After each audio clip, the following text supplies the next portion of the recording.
Hey there, logic students. Today I wanted to talk to you a little bit about evaluating validity, the homework from 8.3, the Venn diagrams, using Venn diagrams to analyze syllogisms. Before we can really analyze the syllogisms, we need to be able to understand how to diagram propositions, single propositions. So let's take a look at a few examples from the homework, a few quick examples. So consider the proposition, all women are shoppers, right?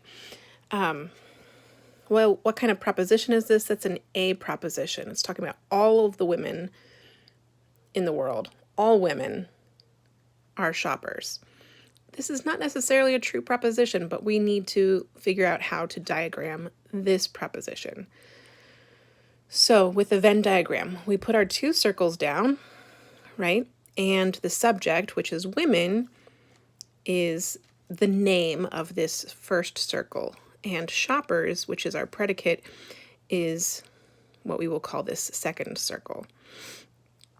And when we diagram an A proposition, we need to put an X in the overlapping portion of the Venn diagram, and we need to shade out the subject because we're talking about all women. We're saying, you know what, there are all the women, they are shoppers. They exist in here. There are no women who exist outside of the shopping circle. Does that make sense? And so because we are talking about all women or all of the items in a class, women is actually distributed, right? Shoppers. Are we talking about all shoppers in this instance? No, there could be male shoppers. So this is undistributed. Shoppers is undistributed. And this is how we diagram an A proposition. Let's consider an I proposition. Some summer days are hot days. That's an I proposition, right? It is a particular affirmative. So it's an I proposition. Our subject is summer days. Our predicate is hot days, right? And we're saying some summer days are hot days. So some of them, we mark that with the X in the overlapping portion of the Venn diagram, right? But we don't need to shade anything out because we're not talking about all summer days, nor are we talking about all hot days.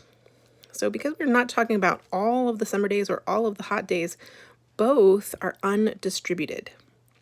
Okay. Let's look at one more proposition. No military officers are civilians. This is a universal negative, right? And so that's an E proposition.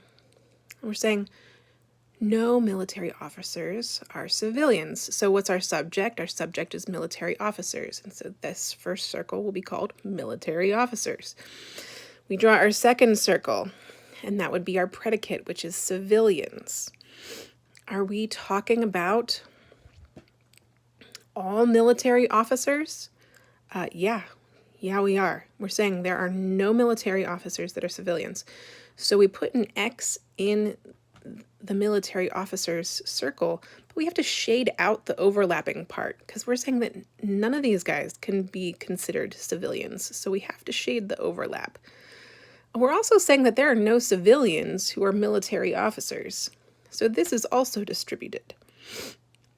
And that's what the diagram looks like for no military officers are civilians. I hope this helps you understand your logic homework a little bit better. Remember, all of the types of these diagrams are on pages 191 to 193 to help you better understand how to diagram the rest of those questions from your homework. All right, go do your homework and have a good day.